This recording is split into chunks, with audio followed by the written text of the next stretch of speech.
আজকে হায়দ্রাবাদ ট্যুরের প্রথম সকাল আমরা শুরু করলাম সালারজাং মিউজিয়াম ভিজিট করে।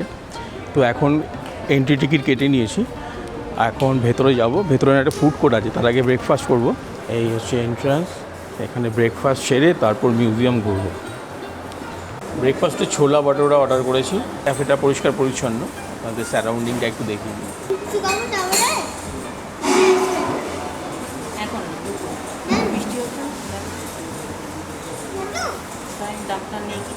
সানডে, রোববার, ভিড় তেমন একটা দেখলাম না। বাইরে প্রচণ্ড বৃষ্টি হচ্ছে, বৃষ্টি চলছে হায়দ্রাবাদে, মানে 3-4 দিন ধরে যা পেলাম লোকাল রিপোর্ট। তো লোকজন কমই আছে এখনও পর্যন্ত, তেমন লোক চোখে পড়লো না, ভিড় কমই আছে রোববার হওয়া সত্ত্বেও। দেখা যাক, সময় যত গড়াবে তত হয়তো ভিড় বাড়তে পারে বেলার দিকে। যাই হোক, এখানে ঘুরতে মোটামুটি 2 থেকে 2.5 ঘন্টা সময় লাগবে বলবো, মানে পুরো মিউজিয়াম যদি ঠিকঠাক ঘুরতে চাই। এখনও ছোলে বাটোরে আসেনি, তাই আমরা একটুখানি জুস ট্রাই করে নিচ্ছি। চলে এসছে গরমা গরম ছোলে বাটোরে।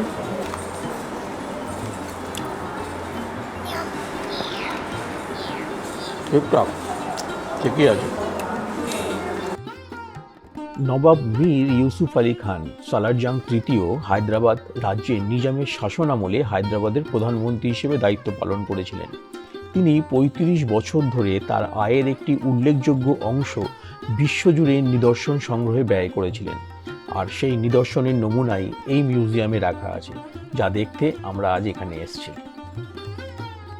1949 সালে নবাবের মৃত্যুর পর সংগ্রহগুলো তার পৈতৃক প্রাসাদ দিওয়ান দেবদীতে রেখে যায়। সংগ্রহগুলো পূর্বে একটি ব্যক্তিগত জাদুঘর হিসেবে প্রদর্শিত হতো, যার নাম ছিল সালারজাং জাদুঘর, যা জওহরলাল নেহেরু 16 ডিসেম্বর 1991 সালে উদ্বোধন করেন। এরপর 1968 সালে জাদুঘরটি দার-উল-সিফায় তার বর্তমান স্থানে স্থানান্তরিত হয়। সালারজাং জাদুঘরের সংগ্রহগুলোকে ভারতীয় শিল্প, মধ্যপ্রাচ্য শিল্প, সুদূর প্রাচ্য শিল্প, ইউরোপীয় শিল্প এবং শিশুদের বিভাগে শ্রেণীবদ্ধ করা হয়েছে।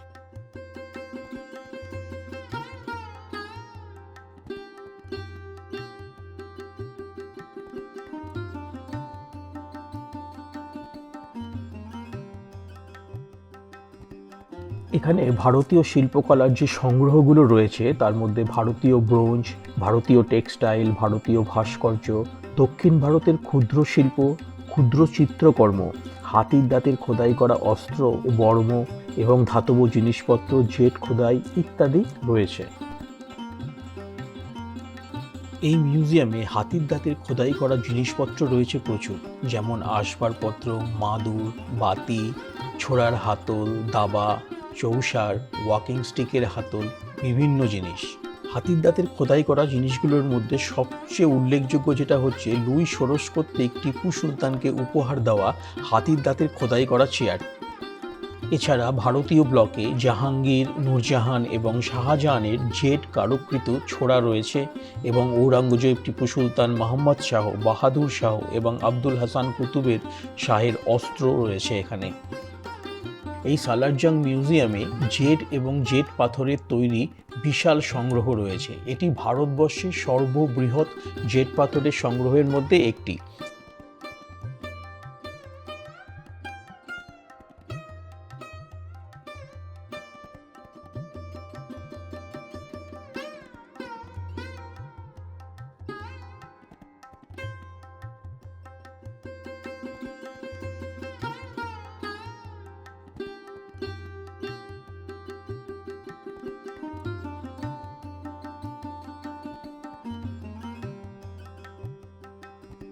এই মিউজিয়ামে ওয়েস্টার্ন কালেকশনেরও বিশাল সম্ভার রয়েছে, যার মধ্যে 2টি গ্যালারি খুব উল্লেখযোগ্য। একটি ইউরোপিয়ান ব্রোঞ্জ স্ট্যাচুয়ারি গ্যালারি আর নেক্সট হচ্ছে ইউরোপিয়ান পেন্টিং গ্যালারি। আর ইউরোপিয়ান পেন্ট গ্যালারিতে রয়েছে সেই বিখ্যাত মেফিস্টোফেলিপস এবং মার্গারেটা একটি কাঠের দৈত্য ভাস্কর্য। এটি জার্মান নাট্যকার জোহান উলফগ্যাং ভন গেটের 1808 সালের নাটক ফাউস্টের 2টি চরিত্র, সামনের দিকে রাক্ষস মেফিস্টোফেলিপস এবং বিপরীতে মার্গারেটা নামে একজন মহিলাকে চিত্রিত করা হয়েছে। সালারজাং মিউজিয়ামের সামনে থেকে একটা অটো নিয়ে এবার চললাম চারমিনার দেখতে, চারমিনার চৌমহল্লা প্যালেস।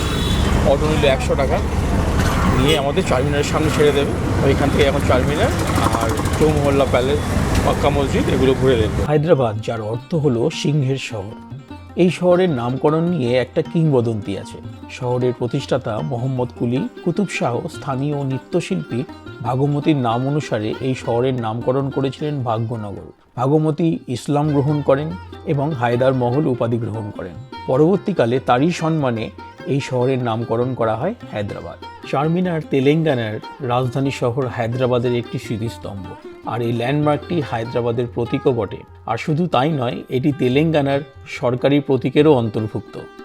চারমিনার বা চারটি স্তম্ভ, যার উপর দাঁড়িয়ে আছে এই পুরো ইমারতটি, আর এই ইমারতের ওপরের তলায় রয়েছে 425 বছরের পুরনো একটি মসজিদ, যাতে বর্তমান সময়ে প্রবেশ কিন্তু নিষিদ্ধ। এই পরিকাঠামোটিকে ঘিরে তার জনপ্রিয়তা এবং তার স্থানীয় ব্যস্ত বাজারের জন্য হায়দ্রাবাদের সবচেয়ে বড় পর্যটন আকর্ষণগুলোর মধ্যে একটি হয়ে উঠেছে। তাই লাইনে দাঁড়িয়ে ওপরে উঠে ওপর থেকে দেখি চারিদিকটা কেমন লাগে আর ভেতরে কি কি দেখার আছে। চলুন। কুতুব শাহী রাজবংশের পঞ্চম শাসক মোহাম্মদ কুলি কুতুব শাহ গোলকুন্ডা থেকে নবগঠিত শহর হায়দ্রাবাদে তার রাজধানী স্থানান্তরণের পর 1591 সালে চারমিনার নির্মাণ করেন। জানা যায় প্লেগ নির্মূলের স্মরণে এই স্মৃতিস্তম্ভ নির্মাণ করা হয়েছিল, যা সেই সময় ব্যাপকভাবে ছড়িয়ে পড়েছিল। বর্তমানে আর্কিওলজিক্যাল সার্ভে অফ ইন্ডিয়া এই স্মৃতিস্তম্ভের রক্ষণাবেক্ষণ করছে।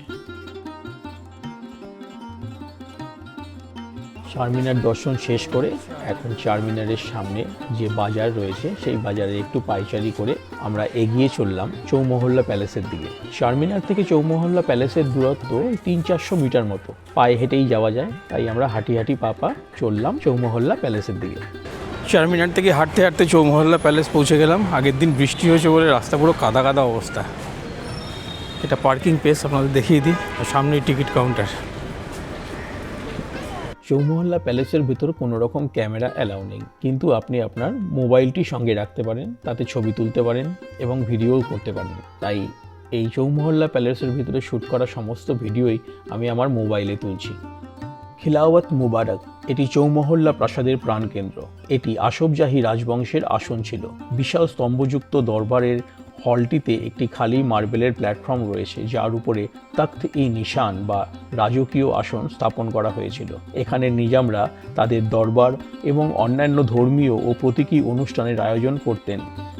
চৌমহল্লা প্যালেস, এটি আসফজাহি রাজবংশের ক্ষমতার কেন্দ্র ছিল এবং তাদের রাজত্বকালে নিজামদের সরকারি বাসস্থান ছিল। প্রাসাদটি একটি জাদুঘরে বর্তমানে রূপান্তরিত করা হয়েছে। এই প্রাসাদের মালিকানা এখনও রাজপরিবারের হাতেই রয়েছে। 1769 সালে নিজাম আলী খান আসফজাহ দ্বিতীয় এই প্রাসাদ নির্মাণ শুরু করেছিলেন। তিনি 4টি প্রাসাদ নির্মাণের নির্দেশ দিয়েছিলেন। সেখান থেকেই চৌমহল্লা নামকরণ করা হয়েছে।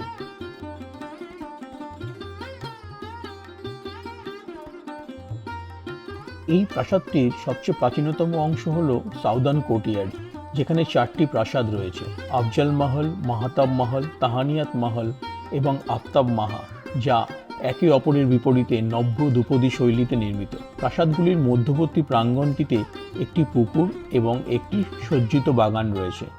নব্য ধ্রুপদী এই প্রাসাদগুলিতে দ্বি উচ্চতার বারান্দা এবং সম্মুখভাগে ইউরোপিয়ান শৈলীর প্রভাব রয়েছে। রোশন বাংলা, চৌমহল্লা প্যালেসের আরেকটি মহল, যেখানে ষষ্ঠ নিজাম মীর মাহবুব আলী খান থাকতেন বলে মনে করা হয়। এই ভবনটির নামকরণ করা হয়েছিল তার মা রোশন বেগমের নামে। প্রাক্তন নিজাম বরকত আলী খান মোবারক জাহ এবং তার পরিবার 2005 সালের জানুয়ারিতে চৌমহল্লা প্যালেসটি পুনরুদ্ধার এবং জনসাধারণের জন্য উন্মুক্ত করার সিদ্ধান্ত নেন। প্রথম প্রাঙ্গণের প্রাসাদগুলোকে তারা পূর্বের গৌরব পুনরুদ্ধার করতে এবং নথিভুক্ত করতে প্রায় 5 বছরের বেশি সময় লেগেছিল। প্রাসাদে ভিন্টেজ গাড়ির সংগ্রহ রয়েছে, যার মধ্যে রয়েছে রোলস রয়েসের মতো গাড়িও, যা নিজাম রাজারা ব্যবহার করতেন। চৌমহল্লা প্যালেস ঘুরে আমরা এগিয়ে চললাম আমাদের পরবর্তী গন্তব্য সুধাকর মিউজিয়াম দেখতে। 150 টাকা পার হেড টিকিট কেটে চলে এসেছি সুধাকর মিউজিয়াম দেখতে। পার হেড 150 টাকা করে টিকিট। এখানে ক্যামেরার জন্য আলাদা। টোটাল 2জন অ্যাডাল্ট 1 চাইল্ড প্লাস ক্যামেরা নিয়ে 520 টাকার টিকিট করলো। এই মিউজিয়ামে এমন কিছু অদ্ভুত গাড়ির প্রদর্শন হয় যা দৈনন্দিন জীবনের ব্যবহারিক জিনিসপত্রের মতোই দেখতে। এই মিউজিয়ামের ফাউন্ডার কানিয়া বৈনা সুধাকর যাদব, যাকে সংক্ষেপে বলা হয় কে সুধাকর, তিনি তার স্কুল জীবনেই এটা শখ হিসেবে শুরু করেছিলেন এবং 2010 সালে এই জাদুঘরটি প্রতিষ্ঠা করেন। সুধাকর বাবুর ছোটবেলা থেকেই মোটর গাড়ি এবং যন্ত্রপাতির প্রতি ঝোঁক ছিল। 14 বছর বয়সে তিনি ভাঙগাড়ির দোকান থেকে প্রয়োজনীয় জিনিসপত্র সংগ্রহ করে তার প্রথম গাড়িটি তৈরি করেছিলেন।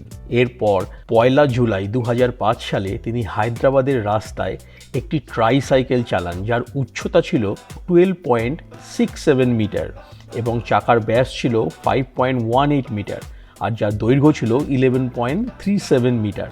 আর এই প্রদর্শনীর পরই তার নাম গিনেস বুক অফ ওয়ার্ল্ডে উঠেছিল।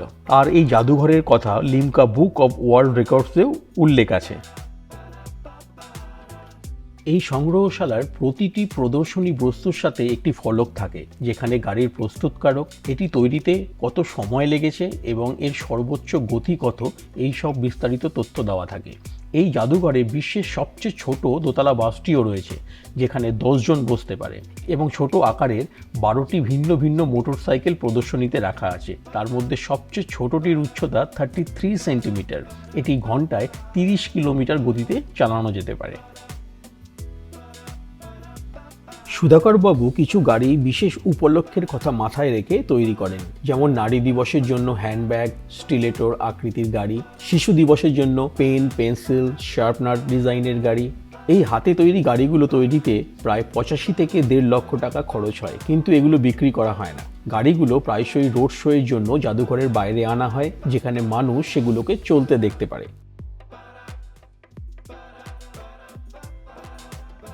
এখানে বেশ কিছু গাড়ির রূপান্তর করা হয়েছে, যেমন একটি অটোকে ভ্যানের রূপ দেওয়া হয়েছে, আবার একটি মারুতি ভ্যানকে সিঙ্গেল বগি ট্রামে রূপান্তরিত করা হয়েছে।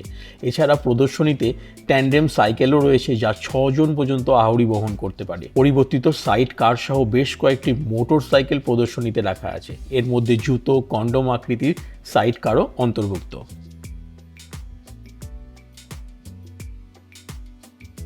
যেরকমভাবে সম্ভব ছিল যে কোনো জিনিস দিয়েই গাড়ি বানিয়ে ফেলেছেন, মানে ফেদার, বল, ক্রিকেট বল, ফুটবল, কোনো কিছুই বাদ নেই, কোমর পর্যন্ত ভাবা যায়। প্রত্যেক কটার ইঞ্জিন রয়েছে, প্রত্যেক কটা কারের ডিটেল দেওয়া আছে, কত সিসির গাড়ি, কীভাবে কত সালে এবং কত সময় লেগেছিল তৈরি হতে, সব কিছু ডিটেল দেওয়া আছে। সুধাকর মিউজিয়াম ঘুরে একটা ক্যাব বুক করলাম, এবার ক্যাব নিয়ে আমরা চললাম মিনি শিল্পারামম পার্ক। ওটা একটা ভিলেজ মডেল করা আছে, যেখানে তেলেঙ্গানার বিভিন্ন ভিলেজের জিনিসপত্র সরঞ্জাম বিক্রি হয় ওখানে। তো চললাম ওই পার্কটা দেখতে। সুধাকর মিউজিয়াম থেকে শিল্পারামম পার্কের দূরত্ব প্রায় 14 কিলোমিটার। ক্যাবে উবের করলাম, উবেরে 299 টাকা মতন পড়লো।